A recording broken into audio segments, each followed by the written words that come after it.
Panton Pater Polemos, a guerra é pai e rainha de todas as coisas. Estamos aqui na nossa terceira temporada do Polemoscast, o podcast do grupo de pesquisa Polemos, da Universidade Federal de Uberlândia. Meu nome é João Flávio e para nossa terceira temporada, hoje temos o convidado, professor Diego Nunes. Qual a palavra, professor? Bom dia, olá para todos. Um grande prazer conversar com todo mundo aí. Muito obrigado pela presença aqui, professor. Agora, voltando, o nosso coordenador aqui, que estava sumido do primeiro episódio do nosso regresso, professor Magalhães. Bom dia. É realmente uma tristeza não ter feito parte do primeiro Polemoscast da temporada com o professor Felipe Almeida, professor Diego. Eu escutei. Porque eu queria que o Polemoscast focasse um pouquinho mais no debate do Wild Wild Country, que não foi largamente mencionado, ninguém falou, e aí eu preciso fazer esse parênteses aqui agora, da fenomenal Ma Anand Sheela, que era secretária do então Rajneesh Shri Bhagwan, né?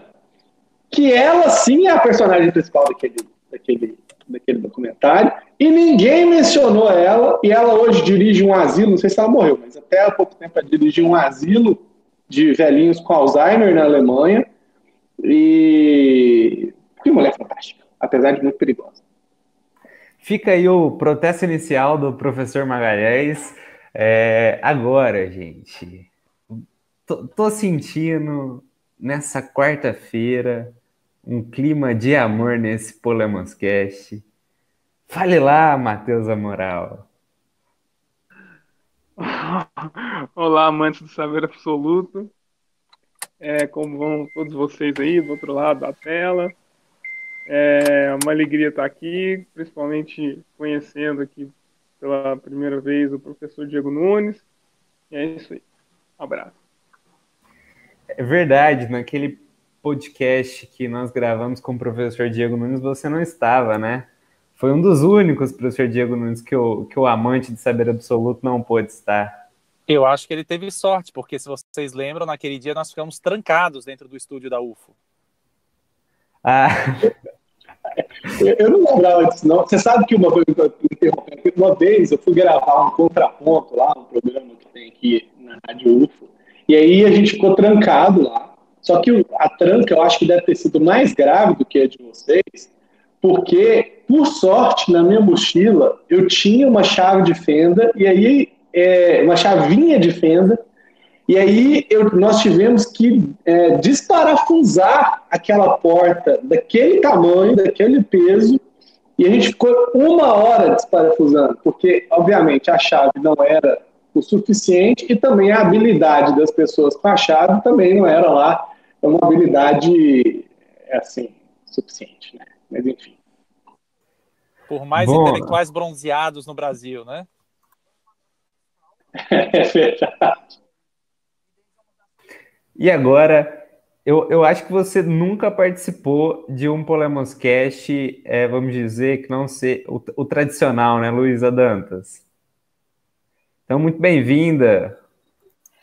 Oi, gente, bom dia. É um prazer estar aqui, primeira vez no Polemos Cast. Eu participei do Polemos News lá, né? Mas eu queria agradecer a presença do professor Diego e estou muito empolgada de estar aqui. É isso aí. A Luísa Dantas, que hoje representa a Ligare, né, que é a Liga de Empresas Juniores de Uberlândia. Olha, Então, isso ação da... aí é meio comprometedor de falar, mas Empresa vamos, Júnior é a Magna, vamos Magalhães. seguir. Você Mas está ela não é confundindo a Magna com a Ligari. A Ligare não é uma liga de empresas, Júnior? Você vai ser cancelado, Magalhães. Bom, enfim, a Ligare é uma grande empresa júnior. Eu estou representando a mim mesma, é tudo que eu posso dizer sobre esse Polemos, sobre esse podcast. E agora pela segunda vez aqui no Polemoscast, Luísa Queiroz.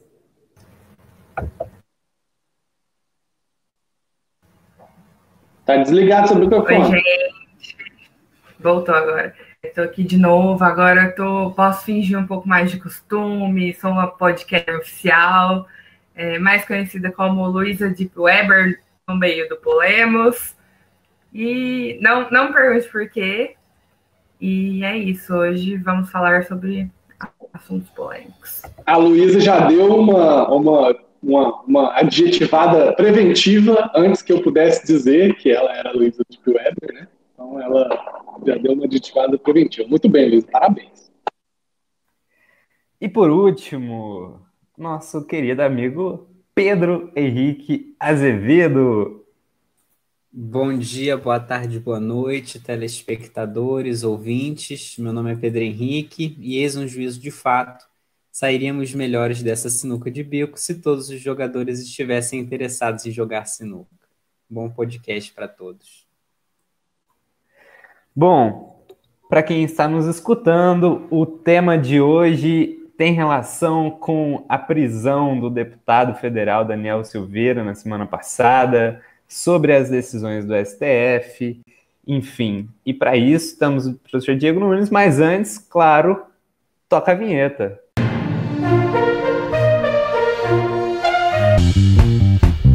Boa noite, vai. Isso aí, boa noite, professor Magalhães. Boa noite para vocês aqui na nossa tábua redonda virtual. Continuando as polêmicas do governo Bolsonaro. Essa questão, como você falou, da auxílio emergencial. E democracia. Ou Trump para deportar o Entral. O regimento interno do STF permite a abertura de investigações. Elogio da ignorância. Reflete muito na questão econômica do Brasil. A mentira tem um papel na política, com a notícia do Globo. O guru, o presidente lá do trabalho, que chamou o Bolsonaro de inativo e covarde, disse que derrotaria o povo do governo. Tem algum delay? Olha que doido. O Zeitgeist da semana, né? Bom, professor Diego Nunes, nós fizemos uma primeira pergunta no nosso roteiro aqui, e aí se você puder também contextualizar para quem não está entendendo o que está rolando aí no Brasil, que é uma coisa muito difícil de entender mesmo. Nossa. Em relação a essa prisão em flagrante que aconteceu na semana passada do deputado federal Daniel Silveira, e o que isso simboliza para o bolsonarismo no Brasil de hoje? Olha, o que está acontecendo no Brasil, professor Diego? Responde aí. Qual que é o Zeitgeist brasileiro, professor Diego? Pergunta fácil, né? Se eu soubesse a resposta, me candidatava a presidente em 2022, não é o caso.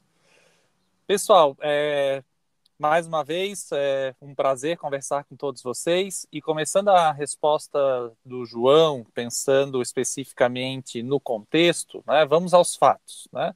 O fato é que o deputado Daniel Silveira, como de costume, gravou um vídeo, né, colocando no seu canal do YouTube, e como de costume, né, realizou uma série de impropérios a instituições e personagens que compõem essas instituições nacionais.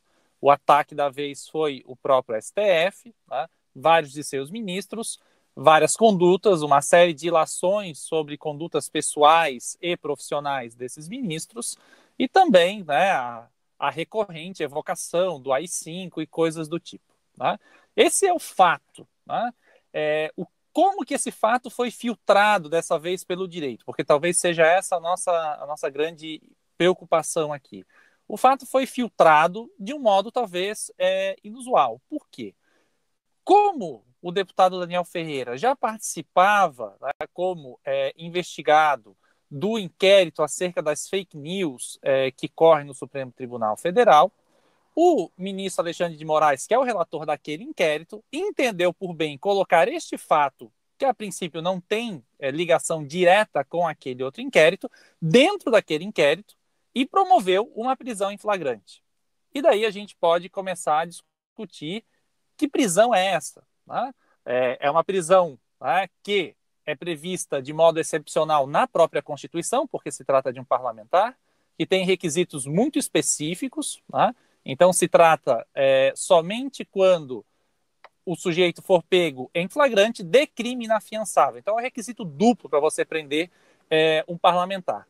E vocês já devem ter visto a decisão, ou ao menos acompanhado nos meios de comunicação, é uma decisão frágil com relação a esses dois requisitos. A questão do flagrante é, no mínimo, controversa, tá? E a questão do crime inafiançável é realmente muito frágil, tá?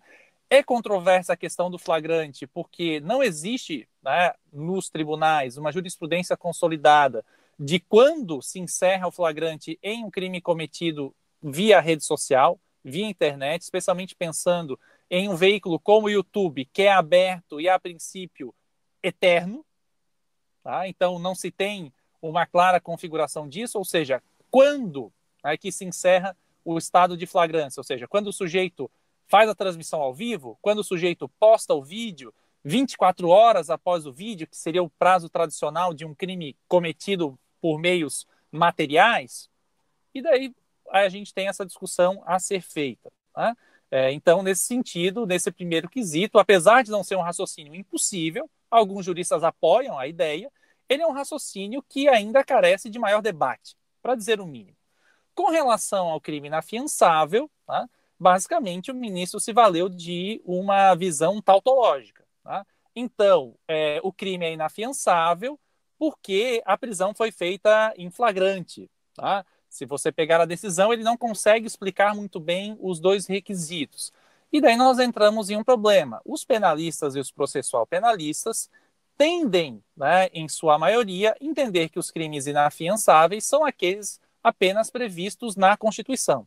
Ou seja, tá? Então, os crimes, né, de tráfico de drogas, tá, e por aí vai, aqueles equiparados hediondos, e, né, os crimes cometidos por grupos armados contra o Estado Democrático de Direito. Tá? Apesar de, claramente, né, a conduta do deputado ser contra o Estado Democrático de Direito, ao que consta até o momento, ele não faz parte de um grupo armado.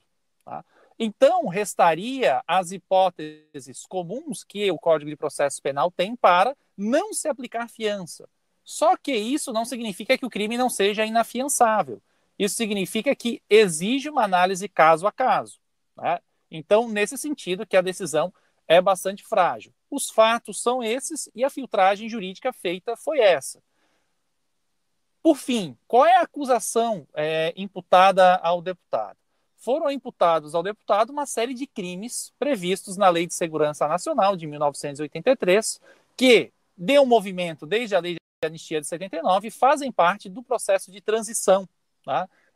Do fim da ditadura militar para a democracia. Aquela famosa transição lenta, negociada e segura, e por aí vai. Tá? Uma lei que foi feita por iniciativa do Executivo, que o parlamento teve poucas possibilidades de discussão e participação de modificações à votação. A Constituição tinha mecanismos muito expressos com relação a leis do Executivo, inclusive, se ele não discutisse em 45 dias, o projeto de lei se encontraria aprovado do jeito como estava. Então, não foi uma lei que tinha possibilidades de grandes mudanças, apesar que algumas delas foram inseridas. Uma lei que, com relação aos aspectos processuais, foi completamente modificada pela Constituição de 88.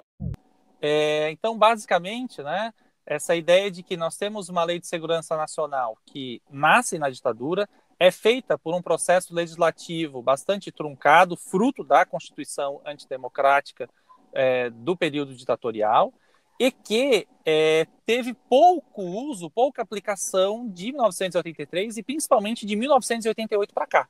Então, você tem pouca jurisprudência, pouco parâmetro para compreender a sua aplicação. Tá? Mas, ainda assim, os poucos casos indicam que ela deve ter uma aplicação bastante restritiva. Tá? Então, é difícil falar que os artigos 17 e 18, que falam de efetiva tentativa de mudança de regime por parte do deputado, seriam críveis. Ali me parece que o Alexandre de Moraes pesou a mão para justificar a prisão em flagrante. Tá? Se efetivamente resta algum crime em tese, são os crimes dos artigos 22 e 23, né, que são os crimes de propaganda e incitação ao crime. E que daí é uma discussão que a gente pode fazer com mais detalhe, porque entra em jogo a ideia de que se os crimes de propaganda e incitação são meros crimes de opinião, ou se eventualmente nós podemos adotar uma perspectiva mais ampla da teoria dos atos de fala, que entende, né, que determinados atos, né, são também ações. Ou seja, quando o sujeito fala alguma coisa, ele não está apenas falando, mas ele está fazendo algo. Né? Então é nesse sentido que a gente também pode discutir. Há muitos juristas que defendem, né, que a... Ô, Diego, então, um debate que surge, que eu também acho que é muito relevante, eu acho que a gente não tratou isso aqui no Polemoscast, João, me lembra, a gente tratou sobre o inquérito das fake news aqui? Não, pelo que eu tô lembrado, a gente nunca nem tocou. Então, que de fato problemático. Veja, a origem da prisão, de colocá-lo no inquérito das fake news, já coloca ele no problema do inquérito, né? Então, esse inquérito já está sendo dado como um fato da vida, o inquérito das fake news, mas a gente não deveria tratar esse inquérito como um fato da vida. Ele é problemático, né? Talvez nós não tenhamos os instrumentos para lidar com o problema que está colocado, que é o enfrentamento da democracia brasileira, mas o inquérito das fake news já é em si problemático. Ele tem todo o problema de não seguir o processo. Gente, perdi a expressão. Qual que é a expressão mesmo? Devido processo legal? Não é o devido processo legal. Tem a ver especificamente com o processo penal, mas enfim. Gente, como que eu perdi isso? Enfim. Porque aquela expressão, Matheus, trabalho para você. É aquela expressão sobre o julgador, o defensor e o... princípio acusatório? Isso.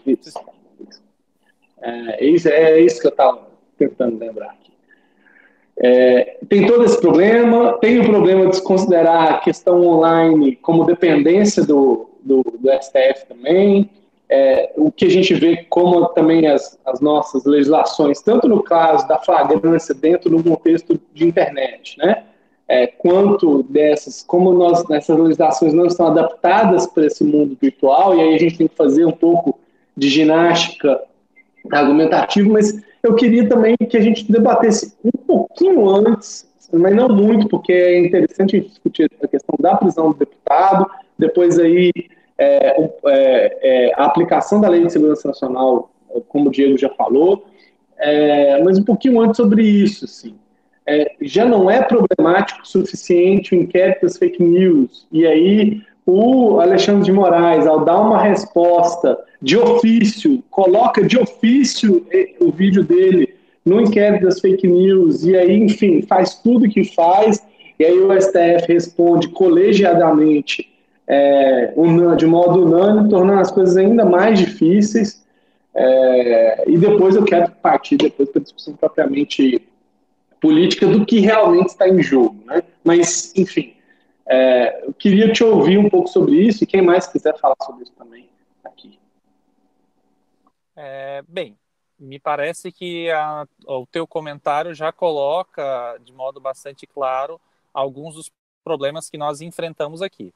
De fato, é um inquérito muito estranho, porque o Supremo Tribunal Federal é vítima, é persecutor e é julgador.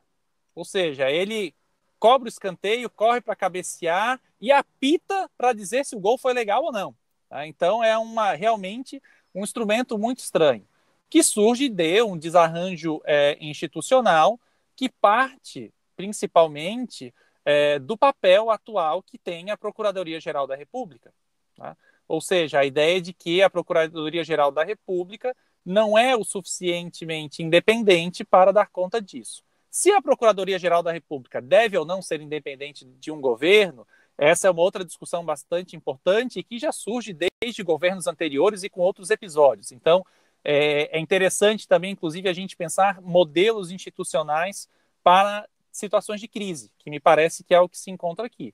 Porque o STF claramente reage, né, utilizando interpretações muito alargadas e extensivas para conseguir manter as rédeas do jogo para tentar controlar a situação. Nessa situação, de fato, né, todo o modo como foi conduzida o procedimento de prisão do deputado foi de modo para que o STF mantivesse as regras do jogo e conseguisse, de algum modo, melindrar, para utilizarmos um termo aí que ficou bastante famoso no meio jurídico, o parlamento, constrangendo o parlamento, de algum modo, a tomar algum tipo de atitude, como, de fato, acabou tomando.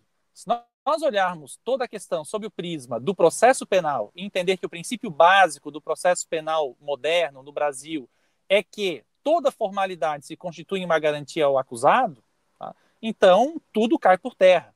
Tá?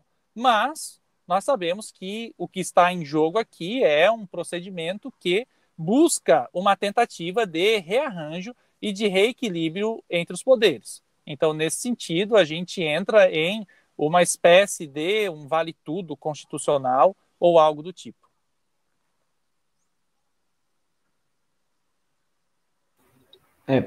Professor, agora voltando um pouco aí à questão da prisão do deputado Daniel Silveira, que foi o mesmo que ficou famoso, né, por quebrar a placa da Marielle Franco, que na época estava lá com o governador Witzel.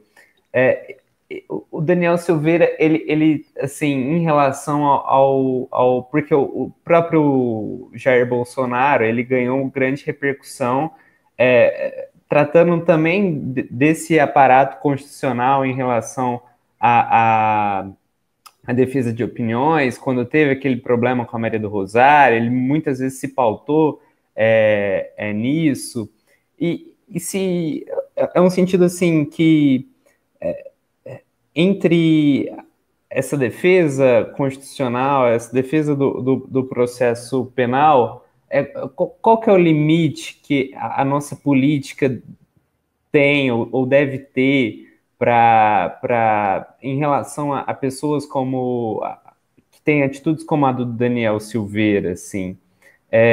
E tem uma outra pergunta, que é da Ana, do nosso grupo aqui, que ela não pôde participar, é que quando o deputado faz uma defesa clara do AI-5, de maneira que retirasse todos os 11 ministros, se a democracia, nesse sentido que a gente está debatendo aqui, ela dá abertura para que se discuta a própria democracia. Essa foi a pergunta da Ana também.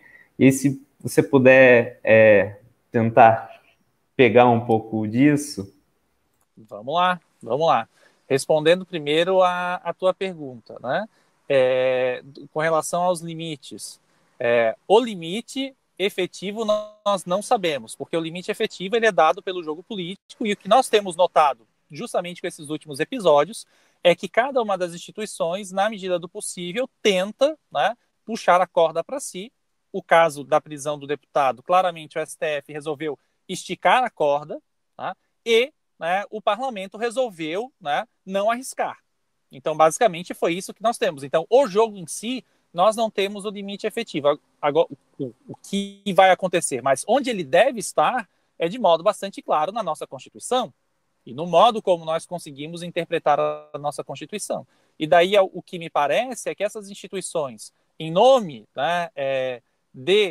sejam bons motivos, como a defesa do Estado democrático, que nesse caso efetivamente foi ameaçado, mas também pelos maus motivos, que são os motivos corporativos em geral, que essas instituições como a cúpula do judiciário ou do legislativo têm, tá? Então, geralmente eles acabam transpondo os limites constitucionais, tá? E os limites constitucionais têm sido transpostos cotidianamente, pelo menos, desde 2015, salvo engano, e eu lembro que eu conversei isso com o professor Magalhães, quando à época éramos colegas aí na UFO, da prisão do deputado Delcídio Amaral. Ali, efetivamente, se atravessou o Rubicão. Ou seja, a partir daquele momento... Senador, exatamente. A partir daquele momento, claramente se ultrapassou um limite em nome, né, de atos políticos, ou mesmo de que os fins justificariam os meios na defesa da democracia ou do Estado de Direito, e por aí vai. e desde então nós temos sucessivas quebras disso, as quais nós não conseguimos mais nos impressionar.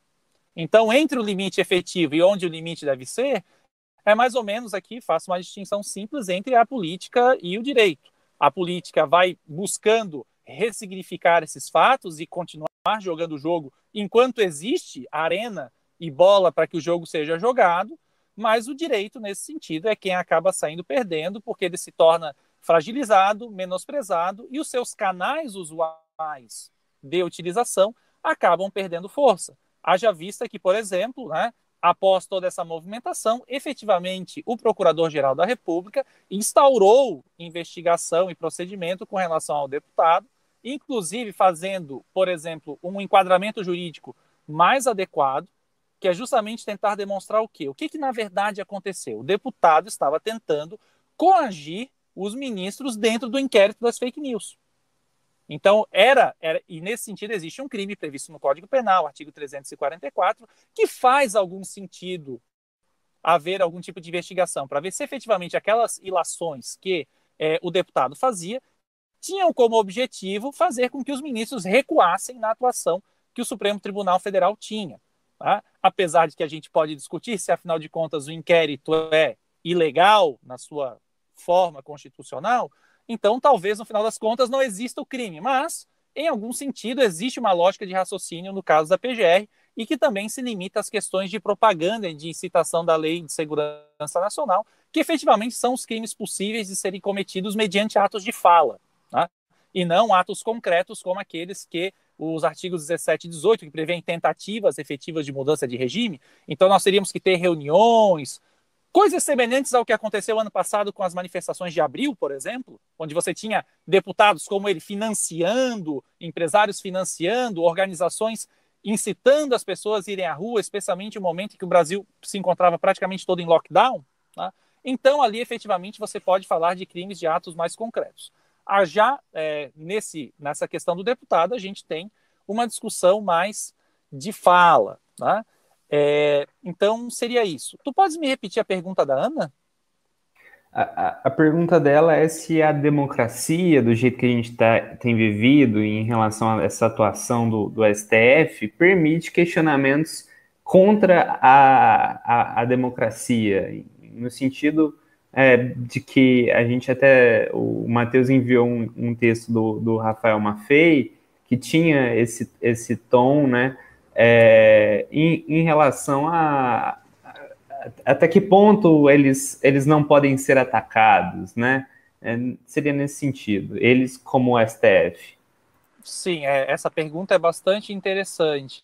Eu tendo a discordar parcialmente, seja do professor Maffei, a quem eu admiro, li o texto e considero bastante interessante, bem como da opinião de outros juristas e pessoas que fazem parte do debate público, como, por exemplo, as entrevistas dadas pelo professor Girardi e pela professora Schwartz à CBN, segunda-feira, tá?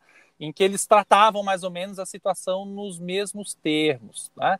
Eu tendo, né, a pensar que aqui a ideia do paradoxo da tolerância, né, que a própria professora Schwartz cita na sua entrevista, deva ser levado em consideração.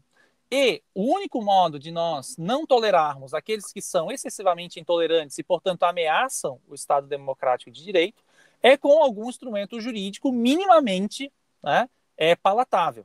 Então, nesse sentido, que ao contrário de muitos colegas que defendem que a Lei de Segurança Nacional não foi recepcionada de modo algum pelo nosso ordenamento, eu entendo que alguns dos dispositivos, passada uma filtragem constitucional, inclusive com interpretação conforme, em alguns casos, inclusive com redução de texto, ou seja, com intervenções bastante severas, ela pode ser aproveitada. E me parece que, justamente nessa ideia do direito penal como a última ratio e a ideia de você criminalizar crimes que sejam feitos a partir de atos de fala no caso mais excepcional possível e da forma mais branda possível, me parece sim que existe, né, a possibilidade da utilização da Lei de Segurança Nacional dentro do devido processo legal e não do modo tergiversado como tem sido aplicado, para eventualmente apurar condutas e aferir responsabilidades. Mas isso tudo passa por um processo qual precisa ser melhor esclarecido, né? Essa discussão, por exemplo, se encontra, ao menos até o final do ano passado, se encontrava quente na Ordem dos Advogados do Brasil, que pretende ingressar com uma DPF questionando a Lei de Segurança Nacional, né? Nesse debate, né, já tivemos alguns pareceres, né? Talvez o mais interessante seja o do professor Alexandre Wunderlich, da PUC do Rio Grande do Sul, em parceria com o ex-ministro da Justiça, Miguel Reale Júnior, que foi um dos autores da última proposta de reforma à Lei de Segurança Nacional, uma das várias reformas que não foram adiante, em que eles defendem, né, que a lei não foi de modo algum recepcionada e que se deveria utilizar apenas o Código Penal, né? Eu tendo a discordar dessa opinião, porque nós teríamos alguns crimes em específico, não os do deputado eventualmente conseguiriam ser enquadrados mais ou menos em algumas condutas do Código Penal, mas especialmente os crimes mais graves, as tentativas de secessão do território e por aí vai, elas devem, de algum modo, permanecer, porque a minha Constituição, com estado de defesa e estado de sítio, tem efetiva proteção para essas situações. Vocês já devem ter ouvido falar, eu aqui de Santa Catarina conheço melhor, de um movimento chamado Sul é Meu País, tá? Que todo mundo acha engraçado. Eles, inclusive, agora fizeram a votação de um mascote, que é uma coisa meio tipo Dolinho, né? Que vocês já devem ter acompanhado aí, gerando memes sem fim. Mas, né, se esses grupos efetivamente começassem a tentar tomar atitudes concretas, tá, como nós poderíamos questionar os vários plebiscitos paralelos que eles tentam promover nos dias de eleição, talvez nós começássemos a dever pensar essas coisas de modo mais sério. Mas é importante que haja algum tipo de instrumento caso algum grupo como esse busque tomar medidas efetivas, como, por exemplo, a ideia de grupos armados, de milícias, que eventualmente tentem, né, tomar algum tipo de posição mais forte. Haja vista os atos que aconteceram no Capitólio. Se a Lei de Segurança Nacional não for recebida, restariam apenas a punição pelos crimes comuns, que seria uma punição também torta. Então o sujeito cometeu um homicídio, uma tentativa de homicídio. Ok, mas isso independe. Mas a motivação não importa. Para o direito penal, a motivação é o mais importante. Então deve haver uma motivação sobrepesada de acordo com esses fatos. Mas tudo dentro do processo legal e dentro de uma filtragem constitucional. Bom, professor, agora eu vou abrir aqui para a nossa tábua redonda. Quem quiser tomar a palavra aí e perguntar para o professor Diego Nunes. Luiz, eu acho que seu microfone está desligado. Toda hora. Aí. Eu queria pegar um gancho nesse trecho que você falou, professor, sobre seguir o devido processo legal.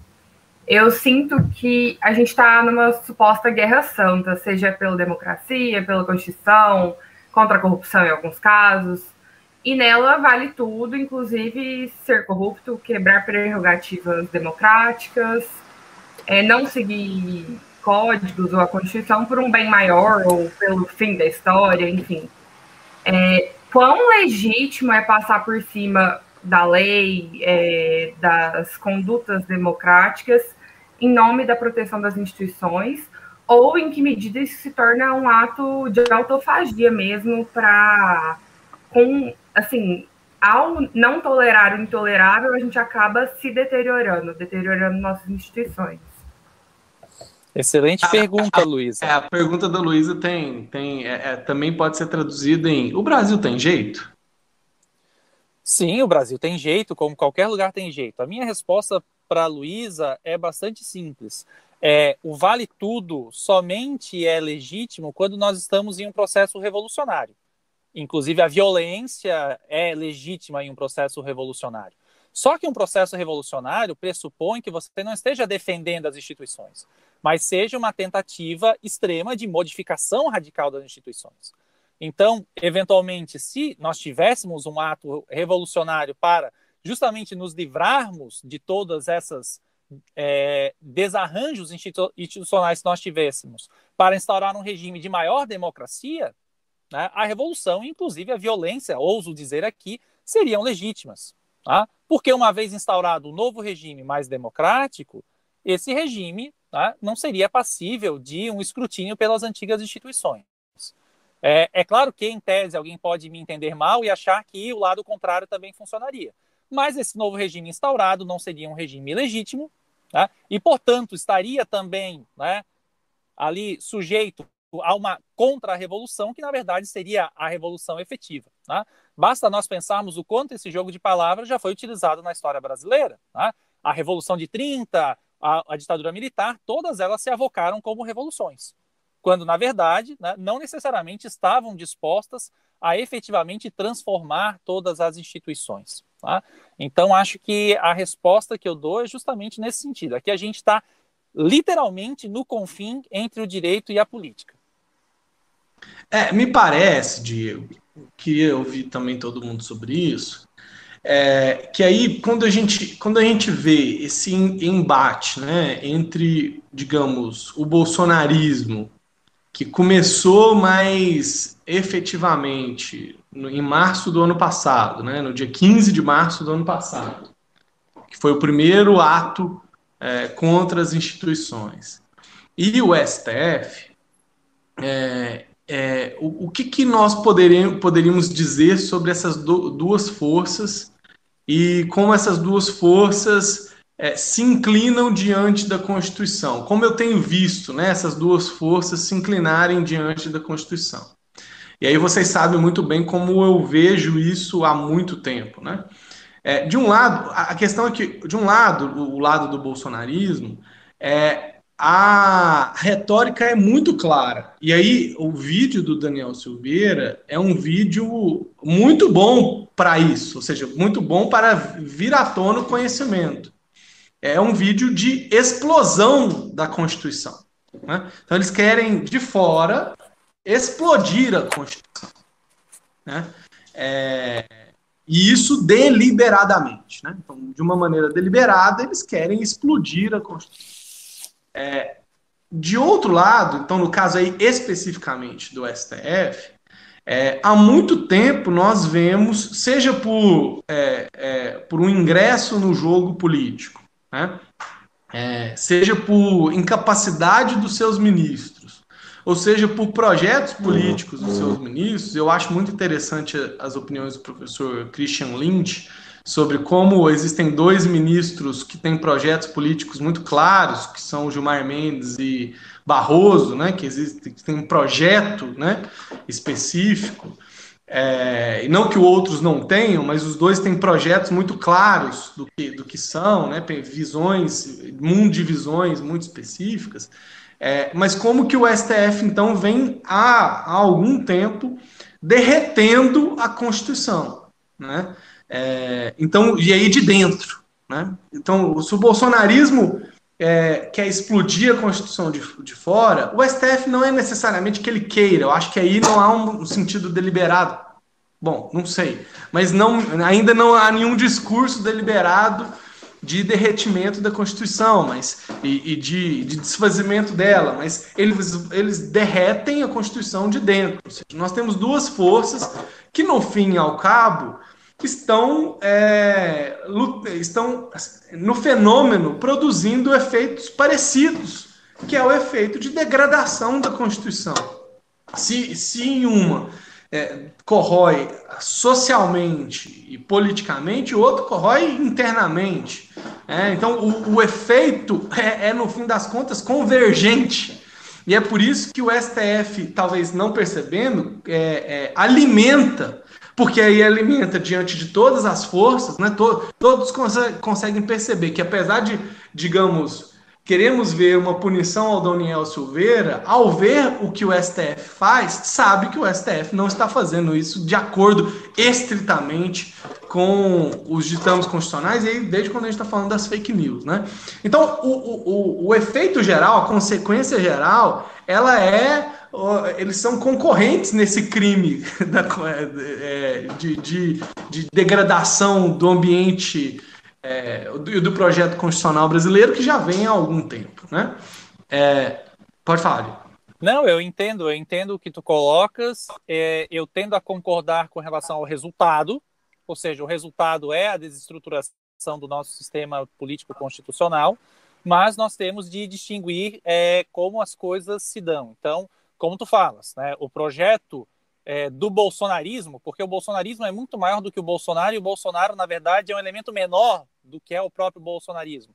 Ele é, digamos, ao mesmo tempo que ele tenta ser demiurgo, ele também é uma própria marionete desse movimento conservador que tenta buscar algum espaço. Quando a gente, por exemplo, vê a declaração do líder do MDB no Congresso falando do retorno do nepotismo e por aí vai, ou da questão do retorno das armas, ou seja, todo esse discurso conservador que se articulou a partir do Bolsonaro, mas na verdade são também uma série de questões divergentes ali dentro. Tanto que, de fato, né, o próprio Bolsonaro, né, a primeira coisa que ele faz nesse episódio todo é se manter calado e abandonar o deputado ao léu. Né? Então isso demonstra que inexiste também uma unidade ali dentro. Mas esse conjunto, né, caótico que trabalha nessa finalidade, ele tem esse objetivo claro de ruir com o sistema que nós temos e de construir um outro. Inclusive, é esse mesmo deputado do nepotismo que fala acerca de uma constituinte que tem como objetivo destruir, né, aqueles que são os alicerces da Constituição de 88. Já no caso do STF, para ficarmos dentro de uma expressão que tem sido moda nos últimos tempos, é possível dizer que o STF tem militado errado. Tá? Por quê? Porque, basicamente, o que o STF tenta fazer ao longo desses anos todos é buscar reações. O STF tem reagido a isso que está acontecendo.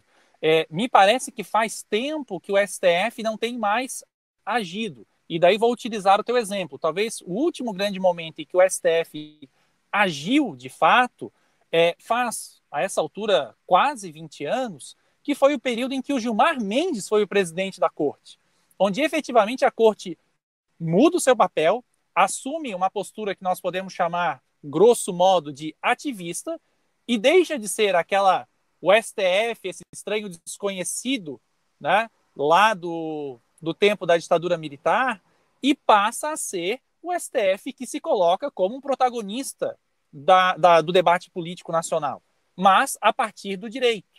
Tá? E o que a gente passa a ter a partir de então são meras reações, que são contingências e falta de projeto. Apesar de achar estranho e talvez contra o jogo constitucional que esses dois ministros tenham projeto, ao menos ali a gente entenderia uma ação clara do tribunal. Porque atualmente os outros presidentes, como o atual e o anterior, por exemplo, apenas jogam ao sabor das contingências. Tá? Fazem alianças e retiram as alianças, pautam e deixam de pautar processos de acordo com o interesse do momento, e que passam uma imagem de contradição da ação da corte.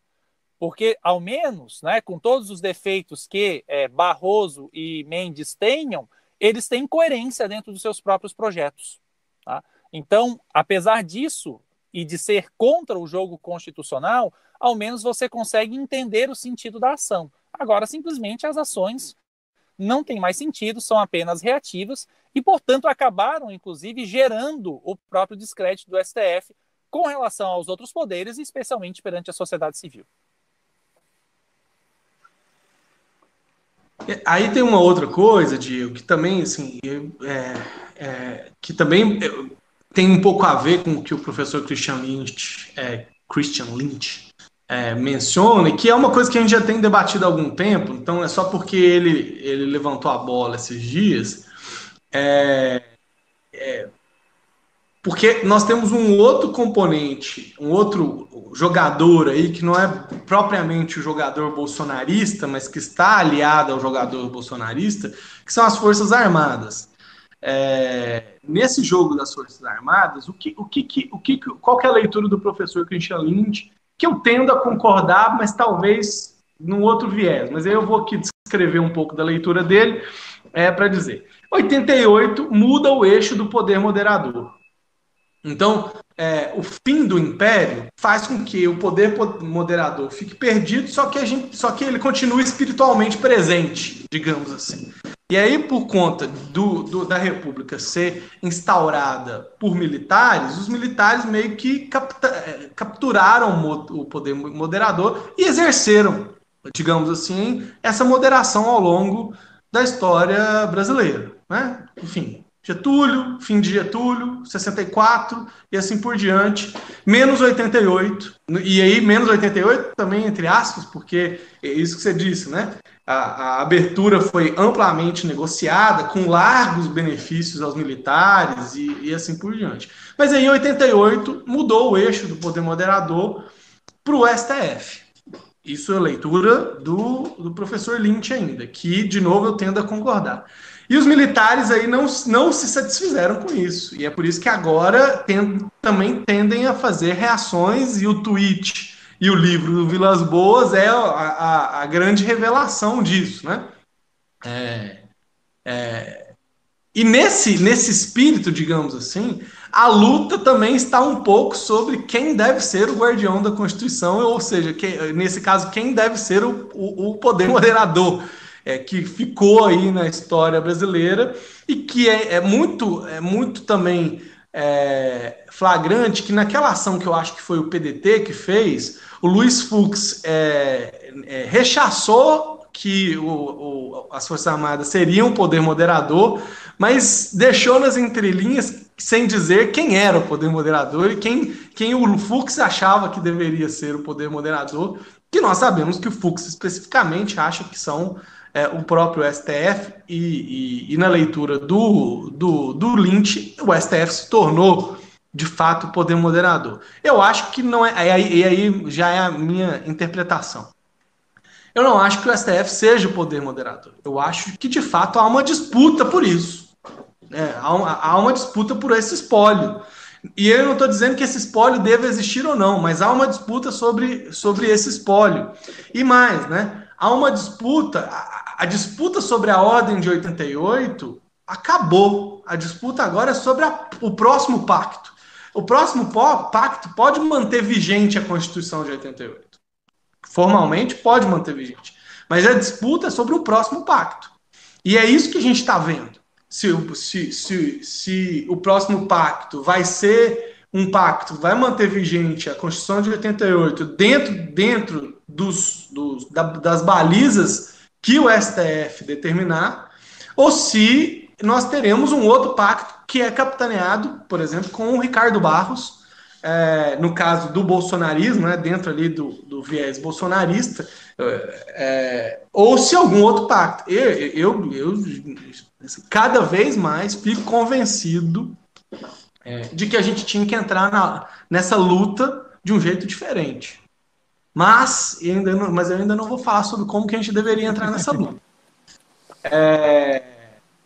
Mas eu acho que é mais ou menos isso que está em jogo. Eu acho que nós não podemos fantasiar que o que está em jogo é a conservação da Constituição mais. Não. Está em jogo ou é a alternativa bolsonarista a uma nova Constituição explícita, a alternativa da Constituição como estritamente ligada ao que o STF diz ou não, e aí estritamente, né, nesse sentido, e uma terceira alternativa, que é o que os juristas mais bem intencionados, pessoas mais bem intencionadas, na minha maneira de ver, um pouco fantasiosamente tem, que é de conservar o espírito da Constituição de 88, mas que essas são as três alternativas atuais, mas que eu acho que essa terceira alternativa é a que está, assim, já não é a alternativa que está sendo, que tem possibilidade de vitória. Então, enfim, já falei muito, mas é mais ou menos isso, esse panorama. Eu acho que a gente não está fazendo mais a luta que as pessoas estão achando que estão vendo, ou que pelo menos a retórica diz que não. E é por isso que, se eu acho, o Reinaldo Azevedo, né, que virou uma espécie de como que é o nome do... Gente, hoje a minha memória tá... Não, é o advogado que falava contra o Getúlio. O Sobral Pinto? Sobral Pinto, o Reinaldo Azevedo, que virou uma espécie de Sobral Pinto Por brasileiro. que defende os comunistas? O famoso livro do Sobral Pinto. Sendo ele um católico conservador. Então, o Reinaldo Azevedo, que virou uma espécie de Sobral Pinto do nosso tempo, o Pedro Henrique, é verdade. Deus tenha misericórdia dessa nação. Sem a elegância do Sobral Pinto, obviamente, mas ele diz uma coisa que é interessante: países não fecham, países pioram.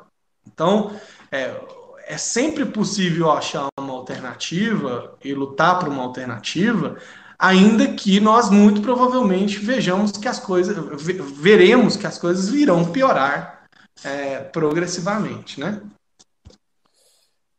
Eu vou responder isso utilizando algumas categorias da história do direito, ou uma interpretação histórico-jurídica para essa questão toda. Primeira coisa, né, quando a gente fala em poder moderador, se nós pensarmos o que o poder moderador foi uma experiência que ocorreu nas constituições brasileiras e portuguesas a partir de uma teoria, né, do filósofo Benjamin Constant, que tratava o termo como poder neutro. E aqui essa é uma palavra importantíssima. Ou seja, ele entendia que deveria haver um ente estável que não estivesse na concorrência de atribuições constitucionais, né? Ou seja, dentro daquela distinção importante entre poder e função, né? Porque nós sabemos que os poderes têm as funções típicas, mas também as funções atípicas. Então, o judiciário legisla, o executivo julga e por aí vai, né? Então, nesse sentido, quando foi pensado o Pacto de 1824, ele foi construído, né, dentro dessa lógica. Você tem um poder executivo que é relativamente fraco, ainda que exercido, né, pelo imperador, mas na prática ele é conduzido pelos ministros de Estado. O Brasil era uma monarquia parlamentar, né, com um judiciário fraco, né, porque é um judiciário que também estava com suas nomeações submetidas ao poder moderador. E você tinha esse poder moderador como um elo que tentava criar, inclusive, unidade nacional, que era uma questão importantíssima em um país da América do Sul no século XIX. Tá? Então você tem uma questão toda específica que é colocada ali. Então eu consigo entender a interpretação do professor Lynch, e essa que tu continuas trazendo, a partir de uma metáfora. Ou seja, a ciência política se vale do poder moderador enquanto uma metáfora. Isso é importante porque eu vou dizer depois. Porque é uma metáfora bastante interessante, porque o que a gente tem no regime da República em diante é um aparato em que você não tem um poder moderador, entre aspas, que possa ser configurado enquanto um poder neutro. Porque necessariamente os atores que estão em jogo estão dentro do jogo, ou seja, eles são dinâmicos, eles participam. Nesse sentido, o único que é um estranho no ninho são as próprias Forças Armadas, porque as Forças Armadas não representam poder nenhum. Tá? Então, portanto, elas sim, as Forças Armadas, podem tentar entender legitimamente, avocar para si a ideia de um poder neutro, porque estão fora dos arranjos do Executivo, Legislativo e Judiciário. Mas, é claro, por outro lado, são ilegítimos porque eles não carregam, né, a força que uma figura como a de um imperador tinha. Ou seja, você não consegue substituir essa figura por todo o crédito e prestígio que as Forças Armadas de uma nação possa ter na história do seu país, né? Inclusive trazendo isso para uma categoria mais universalizada e não pensando apenas no caso brasileiro. Então isso é bastante importante. Nós temos um jogo dinâmico em que você não tem nenhum dos atores que tem estofo suficiente para se colocar como aquele que tem poder moderador. E por isso que ele sempre se encontrou em disputa. Nós temos tradicionalmente um regime presidencialista forte, em que o presidente tem muitas funções e, portanto, tenta avocar para si esse espólio do poder moderador, que tem, né, um suporte a partir das Forças Armadas. O Executivo sempre esteve bastante aliado das Forças Armadas, inclusive para fazer quarteladas contra o Poder Legislativo, e ocorreram várias ao longo da República. O Legislativo de 88, por exemplo, buscou trazer para si várias competências que, inclusive, foram tolhidas ao longo do tempo. Se a gente pensar em sede de controle de constitucionalidade, em tese o Senado tem que se pronunciar. Mas o STF dizer, não precisa mais se pronunciar. Ou seja, então você tem um legislativo forte no regime de 88, mas que foi perdendo espaço, seja por inação, seja porque os outros poderes conseguiram agir melhor estrategicamente. Então você tem esse quadro. Diante disso, né, eu tendo a concordar com o professor Magalhães no sentido em que nós estamos, desde 2013, para sermos bastante sinceros, na construção de algo que vai ser uma refundação de um pacto constitucional. e que provavelmente, ao menos os sinais de hoje, né, assim apontam, será um pacto dentro da própria Constituição. E que, se nós pensarmos, não é algo assim muito estranho, porque não é inédito na história brasileira. Voltando ao exemplo imperial, o que ocorre na transição entre a regência e o segundo reinado é justamente a refundação do pacto constitucional, mantendo o alicerce daquela Constituição. Claro, mudaram-se umas ou outras atribuições, né? Ou seja, se fizeram alguns rearranjos importantes, como, por exemplo, a função do Conselho de Estado, que tinha efetivamente um papel semelhante ao que o STF tem hoje na nossa ordem constitucional, mas, né, isso não significou que você tivesse que modificar completamente as instituições. As instituições conseguiram se modificar por dentro, mas nós ainda estamos à espera de um fato que seja efetivamente aglutinador,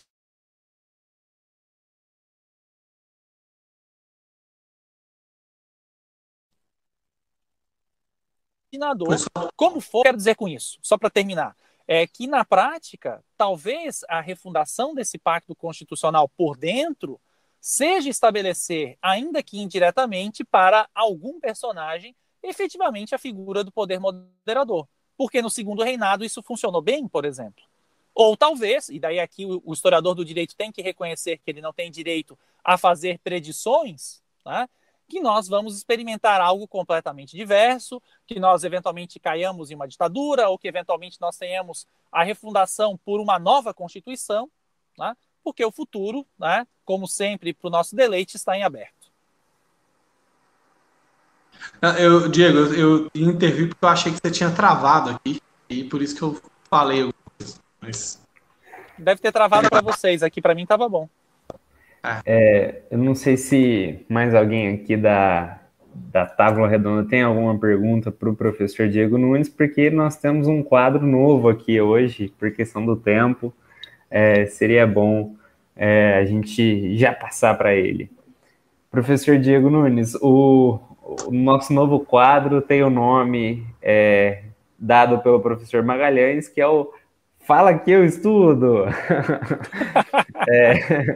Que no ano passado a gente tentou... Peraí! Fala que eu estudo! Vinheta! Ô, João Vitor, essa sua insistência de falar que o quadro foi nomeado por mim é uma sacanagem. Só fala o nome do quadro. Fala que eu estudo. Pronto, acabou. Ok. Ele não precisava falar que foi nomeado por você, que pela fala dele, imediatamente eu já pensei, isso foi ideia do Magalhães. Do começo ao fim, isso foi ideia do Magalhães. Magalhães, fala que eu estudo. E se não foi nomeado por mim, foi autorizado por mim. Então é sempre eu responsável. Então não precisa dessa ironia, desse sarcasmo. Não precisa disso, João Vitor Flávio. Segue o baile. No ano passado a gente tentou estudar um pouco mais sobre técnicas de leitura, métodos de estudo, e aí agora a gente está tentando investigar com pessoas que nos inspiram, métodos que possam nos ajudar também. E que possam ajudar a coletividade, né? Enfim. Então, Diego, deixa eu organizar aqui só uma pergunta para as pessoas. Quanto tempo você estuda por dia, em geral? Eu estudo muitas horas por dia, difícil precisar quantas e se elas são regulares ao longo de uma semana, por exemplo. Então, há semanas que eu posso estudar 6, 7 horas por dia, há semanas que eu posso estudar 1, 2 horas por dia. E que na mesma semana possa ter picos de várias horas por dia e outras menos. E daí isso cabe uma explicação. Por quê? Porque se vocês fuçarem na internet, eu participei de um projeto de entrevista chamado Como Eu Escrevo, que talvez vocês já devam ter visto e ouvido falar, né, conduzido pelo José Nunes, da UNB, que é muito interessante. Ele faz justamente nessa linha do que vocês estão fazendo agora, entrevistas que são colocadas por escrito, não são entrevistas orais, que pedem para que vários pesquisadores da área jurídica geralmente falem como se dá o seu estudo. E antes da pandemia, obviamente, quando eu fiz essa entrevista, Isso era tudo muito claro, era tudo muito preciso. Então, é muito possível dizer que também o fato de estarmos em isolamento social, e especialmente o que virá depois dele, que ainda não sabemos exatamente como será, torna tudo muito impreciso. Então, para se ter uma noção, né, por conta da pandemia, eu tive que mudar de casa para justamente conseguir organizar o home office meu e da minha esposa, que eram conflitantes, por exemplo.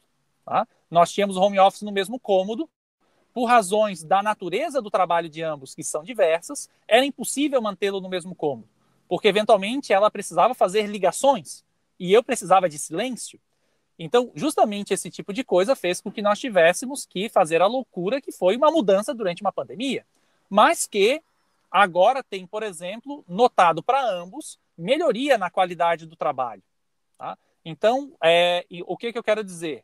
O ambiente, os fatores externos influenciam demais na quantidade de horas que você consegue ter ou não para estudar. Imagino que o professor Magalhães, por exemplo, denominou o quadro de tal modo porque, em razão dos filhos pequenos, começou a ficar mais acordado de madrugada e passou a assistir programas edificantes da TV brasileira. Ah, não, Mas, Diego, então, e você tem algum método de leitura? Você tem um jeito específico que você estuda? Você anota, você sublinha? Como que você anota? Eu separo em dois tipos. Uma coisa são estudos de cultura geral, de aprofundamento do direito em geral. Nesse caso, geralmente eu adoto uma postura muito freestyle, ou seja, eu leio o livro, os pedaços que eu entendo que deva ler, sem ordem, sem preocupação de tempo, e principalmente não anotando e nem rabiscando o livro. Não que eu tenha algum tipo de toque com relação a quem rabisca livros ou coisas do tipo, mas eu prefiro justamente deixar o livro limpo, porque quando eu for reler por uma outra razão, eu não gosto de ser influenciado pelo pensamento que eu tive por mim mesmo, porque a ideia é que seja um acesso livre àquela informação naquele momento. Isso é uma coisa. Outra coisa é quando eu estou fazendo um estudo específico para alguma pesquisa, especialmente quando eu estou escrevendo algo. Daí, para isso, o método que eu encontrei foi sempre abrir um arquivo de editor de texto, que é um arquivão que tem um pouco de tudo. Tem insight, tem fichamento de citação, tem uma proposta de sumário, tem eventualmente dicas que quando eventualmente me foi requerido ou sugerido aquele tema de texto, eu já deixo anotado, né? Eventualmente já condiciono de acordo com o tipo de escrito que vai ser, se vai ser um artigo, um capítulo de livro, ou se é um texto maior ou mais livre, e daí faço, né, com os vários textos algo que eu aprendi há muito tempo atrás na minha iniciação científica, que eu fiz com um antropólogo fora da faculdade de Direito, que é o que ele chamava de redução dos arquivos. Então, por exemplo, eu que estudo, né, na história do direito processos judiciais, percebi, e na época essa dica da iniciação científica foi muito importante, que ele é um instrumento muito específico para um jurista, que tem uma preocupação específica. O processo é feito para ser manuseado pelos atores processuais. O processo não é feito para ser estudado cientificamente. Então é necessário que ele seja reduzido a texto, que ele seja esclarecido. O que é aquele ato processual? Para que ele serve? Quem falou? Por que falou? O que falou? Tá? Então, inclusive criando uma espécie de uma tabelinha inicial com alguns dados importantes, seja com relação a quem são as figuras, seja com relação a, por exemplo, a fluxos. Eu lembro que os colegas não juristas, né, os antropólogos e hoje mais de perto os historiadores, têm muita dificuldade com o fluxo do processo. Inclusive por conta das questões de sobreposição de instâncias, os processos não andam só para frente, eles andam para cima e para baixo enquanto andam para frente. E isso pode confundir muito algumas pessoas, a ponto de os processos que eu pesquisei no Arquivo Nacional estarem catalogados, a meu ver, de modo errado. Eles são catalogados se tiveram recurso ou não. Ou seja, um processo que não tem recurso tem uma catalogação diferente, quando na verdade isso não tem muito sentido, por exemplo, para um jurista. Então, o meu papel, quando faço essa filtragem do material, é justamente colocar uma ordem ao caos no sentido de que ela seja útil ao pesquisador. E isso, de certo modo, se aplica também ao texto, porque os vários tipos de texto têm hierarquias diferentes, temas diferentes, que por vezes precisam ser organizados de acordo com o que você vai fazer. Isso tem um resultado talvez um pouco complicado, que eu não tenha fichamentos que sejam duradouros, ou seja, o fichamento que eu fiz do texto para uma ocasião dificilmente serve para outra. Né? Mas, ainda assim, né, me parece, para o jeito que eu escrevo, para o modo como eu persigo as informações, mais útil. E talvez seja útil a alguém e, por exemplo, tenha alguma utilidade mais particular em pesquisa histórico-jurídica, por exemplo. Vocês têm alguma outra pergunta sobre como que o professor Diego faz? E aí, assim, depois você disponibiliza esse como você escreve, mas fala brevemente aí como é que você escreve. Bem, eu gosto, por exemplo, de escrever pelas manhãs, ou, quando possível, que raramente é, à noite. Eu sou um sujeito, né, do dia, eu não sou aquele que vara a madrugada escrevendo. Eu não funciono escrevendo muitas horas. Eu preciso fazer intervalos. Eu escrevo 1 hora e meia, preciso parar e depois retorno 1 hora e meia, por exemplo. Né? Então, isso faz bastante diferença. Eu preciso dessas pausas. Eu preciso me distrair para que eu retome a concentração. Isso faz parte do modo como eu consigo escrever. Isso é bastante importante. Eu gosto, por exemplo, de escrever os textos mais ou menos em sequência. Eu não sou daqueles que começa escrevendo o 4º capítulo, depois o 2º, depois o 1º, depois o 3º, ou ao menos eu preciso já ter muito clara a ideia para que eu possa fazer isso. Essa é uma outra questão importante também. Eu penso muito antes de escrever. Eu gosto de sentar para escrever e já conseguir escrever de modo fluido. Eu não gosto de sentar para escrever por obrigação e ter que fazer, por exemplo, aquela página por dia. Ainda que eu tenha feito o meu doutorado dessa forma. Né, trabalhando com um expediente burocrático de 8 horas, com a meta de uma página por dia. Funcionou, eu escrevi, foi um momento da vida em que era possível fazer aquilo, tá? Mas que hoje seria impossível repetir. Tá? Então, eu tendo a gostar disso, ter uns 2 ou 3 períodos de 1 hora e 1 hora e meia por dia, em que eu possa, naquele momento, sentar e escrever sem parar, depois de já ter lido, depois de já ter feito esse processo de tratamento dos textos, e que as ideias estejam praticamente todas na cabeça, e o máximo que eu faça é, eventualmente, buscar aquele arquivo preliminar para copiar uma citação, para verificar se o insight mudou depois do momento que eu comecei a escrever, ou algo do tipo. Então, eu gosto de ter uma escrita mais fluida e mais direta. Bom, então vamos lá para o nosso último quadro. O Polemoscast está chegando ao fim. Quadro por Lemos. Quem que deu o nome desse quadro, João Vitor? Fui eu. Não foi... Fala que eu estudo! Mas, enfim. Vamos lá. O Matheus está sumido aqui para mim, mas vamos começar a indicação com o Mateuzinho. Só porque ele tá sumido? Você quis boicotar o Matheus, é isso? Queria ver se ele tá por aí. Ô, gente, vocês me desculpem, eu tô olhando pro rosto do Magalhães agora, eu não sei mexer aqui no celular. Quer dizer, não sei mexer no celular, que absurdo que eu acabei de falar, né? Não é isso, é porque eu tô com o Jitsi aqui no celular, sabe? Sem o aplicativo. E minha câmera não decidiu parar de funcionar, né? Eu tô só com áudio, mas o que importa é o podcast, né? Tô brincando.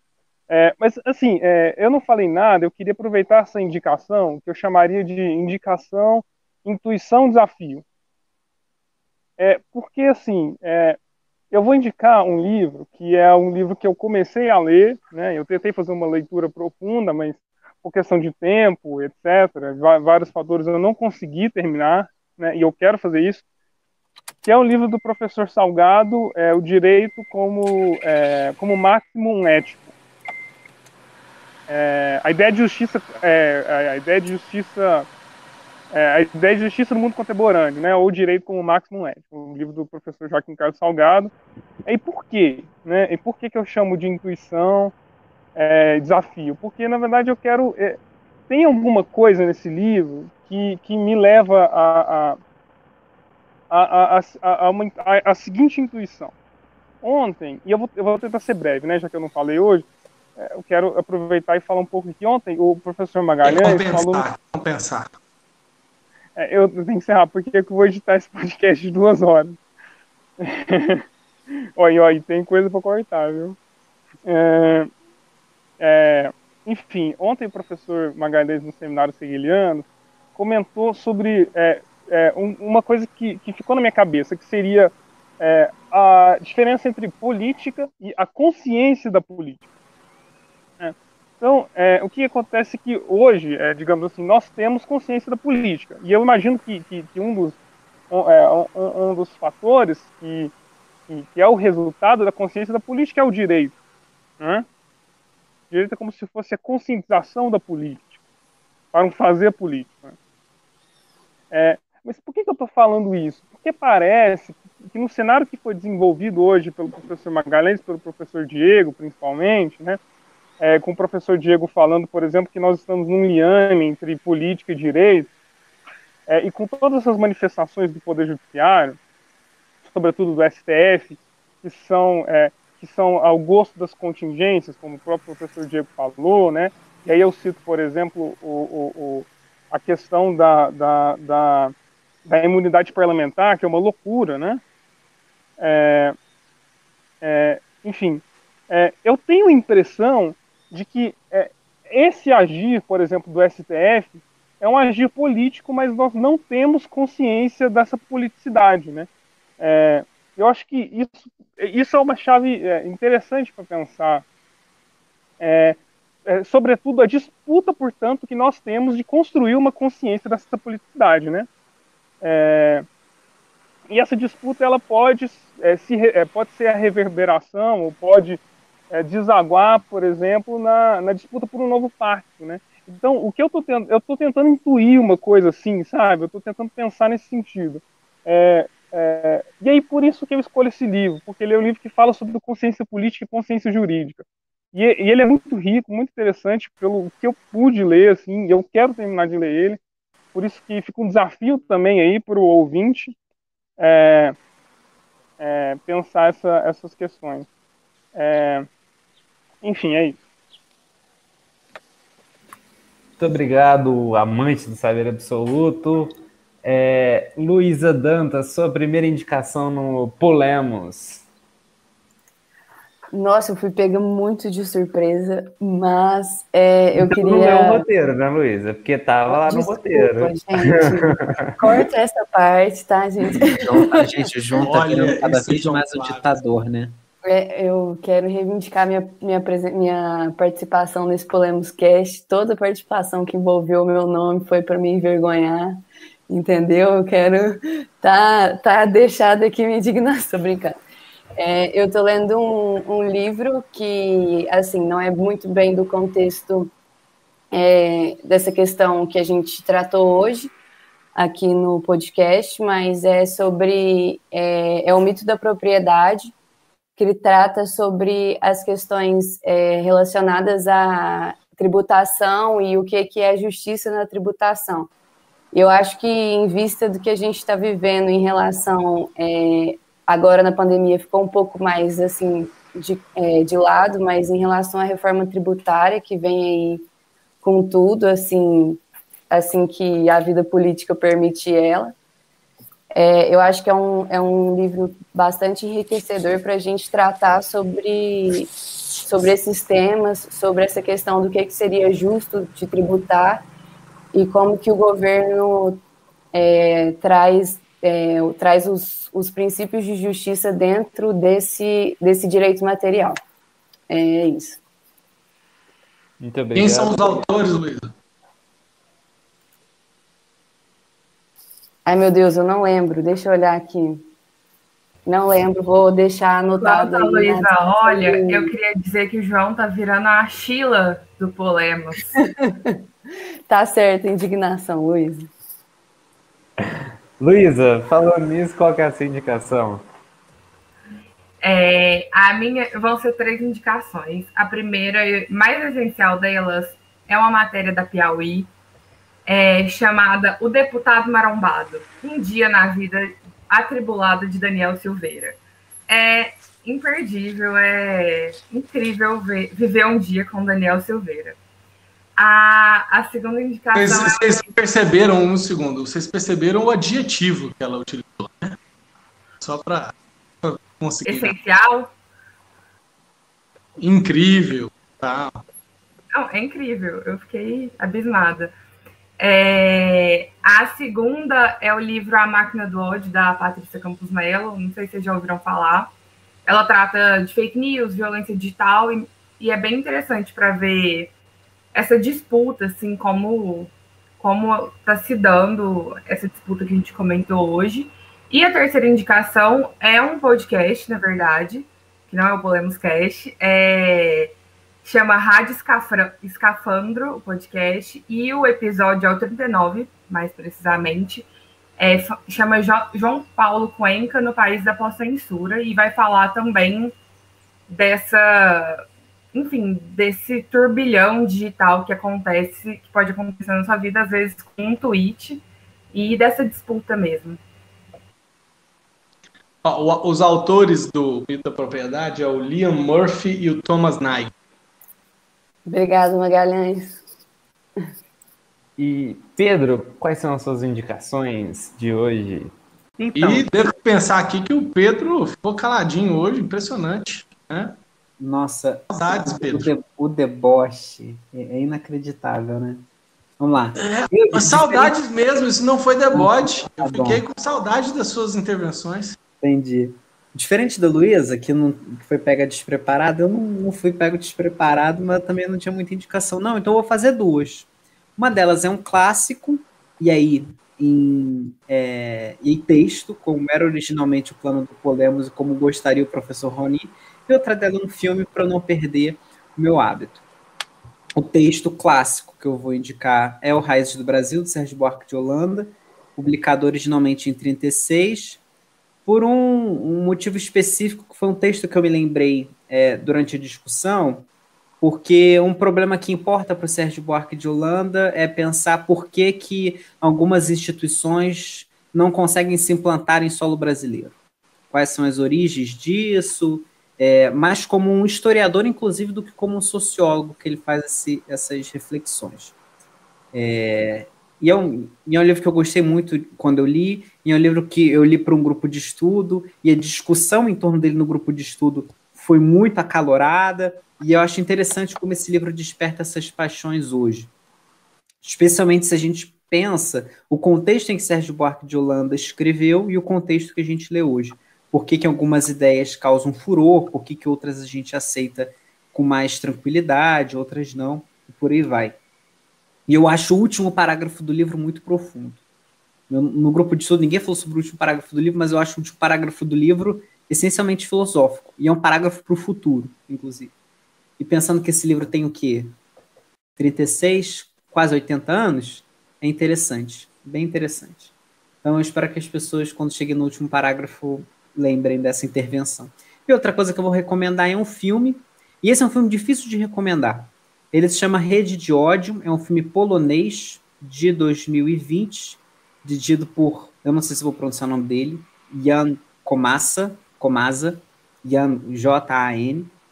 E assim, o nome já indica um pouco, é um filme sobre o ódio e a violência da internet. É um filme, para mim, é praticamente um filme de terror, porque eu fiquei muito perturbado com o filme por alguns dias. E assim, é um filme difícil de assistir. E por isso difícil de indicar também, porque não é todo mundo que né, gosta desse tipo de experiência, mas é um filmaço para falar sobre isso, especialmente pela sua agressividade. É até difícil criticar o filme. Mas é um filme exatamente sobre ódio na internet. O filme se chama Rede de Ódio. São essas minhas indicações. É um filmaço mesmo. Filmaço. Assista. Tem aí na nossa patrocinadora oficial Netflix. Bom, para acabar as indicações recentes, vou fazer a minha, que é um livro que eu estava até comentando com o Magalhães e revisitei essa semana, que é o Estado de Exceção, de Giorgio Agamben. Professor Diego pulou da cadeira! E um livro também que eu gosto muito da relação, que é o Processo, do Franz Kafka, e que o próprio Agamben fala que os personagens de Kafka conseguem traduzir, em algum sentido, as ideias de um estado de exceção. E eu acho que pensando toda essa questão das instituições de hoje, o rito processual, são dois livros essenciais, assim, para a gente dentro do direito. E antes de passar a indicação para os professores, queria fazer 2 comentários. O primeiro é que muito obrigado, professor Diego Nunes, pela herança do Grupo Ordo Iuris, que depois se transformou no Politeia, e eu pude participar, assim, todos os períodos que eu estive na faculdade, e os grupos são um refúgio dentro do direito da faculdade da UFA aqui, né? Mas, enfim, para não ser censurado Gaguejou! Digamos só isso. E outra coisa, uma situação muito engraçada, que a Ana Vitória e eu participamos do curso que você ministrou sobre o professor Espanha. E até hoje eu dou muita risada na mensagem, porque nós fizemos o trabalho final lá, e aí nós ficamos curiosos por um feedback. E a Ana teve a coragem de mandar mensagem para o professor Diego Nunes e falou: professor Diego Nunes, seria possível dar um feedback?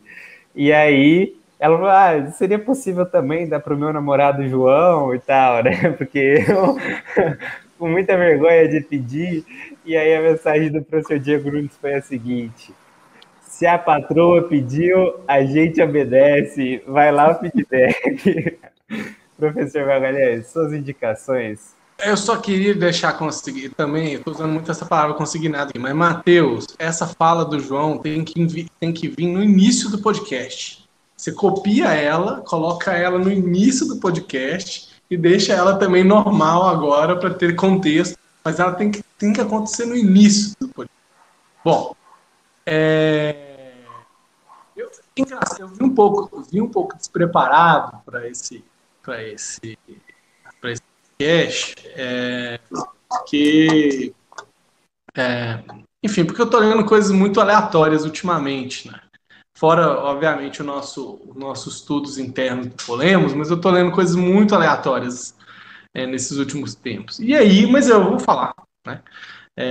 Sugeri aqui um livro que se chama Velho Caminho, Nuvens Brancas, seguindo as pegadas de Buda, que é do monge vietnamita Thich Nhat Hanh. É um livrinho que me impressionou muito, assim. Vocês sabem quem acompanha a gente sabe que da minha ligação com o Zen budismo, etc. Mas eu nunca fui de ler as coisas do budismo. Eu sempre fui de ir fazer meditação, pronto, acabou. E aí, nos últimos tempos, eu resolvi ler mais as coisas. E aí eu resolvi ler a história do Buda, que eu não conhecia ela completamente, e ela é realmente muito impressionante. Assim. É um livro longo, mas é de fácil leitura, mas é um livro longo. Hoje ele foi editado pela primeira vez em 3 volumes, mas hoje já é vendido um volume único, então ficou um livro longo. E é realmente um livro impressionante. Fica aí a dica para as pessoas lerem O Velho Caminho, Nuvens Brancas. E eu também para poder aqui fazer a heresia de indicar filme e série, né? Eu queria indicar uma série francesa, não sei se eu já indiquei ela aqui, mas ela é uma série super água com açúcar. Ela fica no limite entre o descompromisso total, que é ver, por exemplo, Friends, e o compromisso emocional, que é ver House of Cards, por exemplo. Ela fica ali no meio termo, porque, na verdade, não é que ela exige um compromisso emocional, mas é porque é em francês, então você tem que prestar atenção, né? Não tem como... Chama 10%. 10%.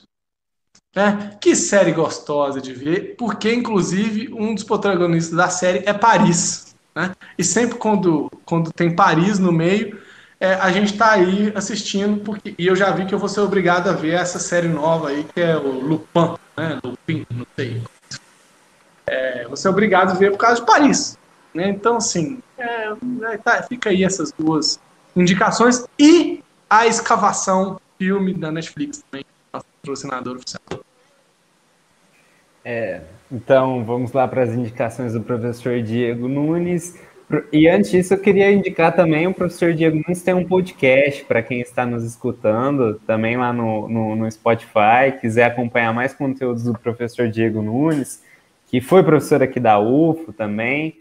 Então, fica aí a nossa indicação do seu podcast, professor. E com a palavra novamente.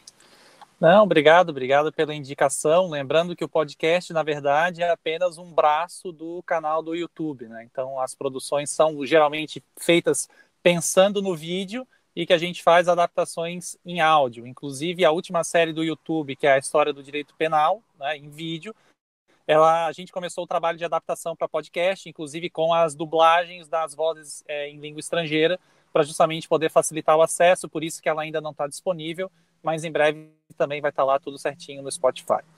Eu vou começar com uma contraindicação, já que indicaram, né, Sérgio Buarque de Holanda, eu farei uma, não contraindicando o Sérgio Buarque de Holanda, mas ao contrário, indicando alguém que tem uma leitura crítica acerca do Sérgio Buarque de Holanda, que é o Antônio Manuel Espanha, né?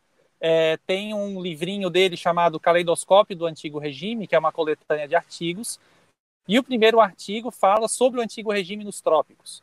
E ele vai justamente discutir por que, em certo sentido, né, seja o Sérgio Buarque de Holanda, como principalmente, menos o Sérgio Buarque de Holanda, mas mais o Raimundo Faoro, cometem algumas imprecisões históricas e, por conta disso, faz com que nós devamos prestar um pouco mais de atenção nas interpretações. Não que elas sejam completamente invalidadas, mas especialmente quando eles interpretam o Brasil colonial, que é o objeto da crítica do professor Espanha, elas devem ser muito bem temperadas com um pouquinho de sal, açúcar e pimenta para dar o devido equilíbrio que determinadas afirmações ali precisam.